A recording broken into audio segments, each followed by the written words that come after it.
I'm responsible for all things about protecting Honeywell, not only protecting our IT infrastructure, but also our OT, our operational technology infrastructure.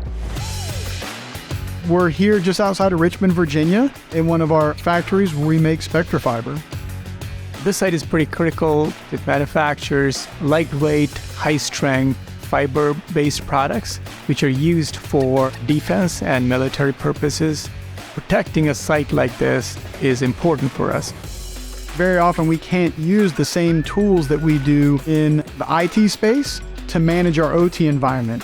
We took the data that we heard from our customers, as well as that we were seeing inside of Honeywell, and brought those together to build really what is a cutting-edge product called Cyber Insights. The dashboard shows what are the critical threats, what are the critical vulnerabilities and compliance issues there may be in the facility.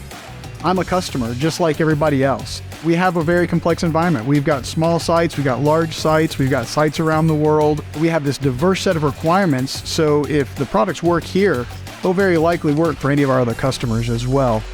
My expectation out of Cyber Insights is that it solves customers' problem of identifying those threats, vulnerability, and compliance gaps so that customers can take action to prevent any further damage that cyber actors could create out of it.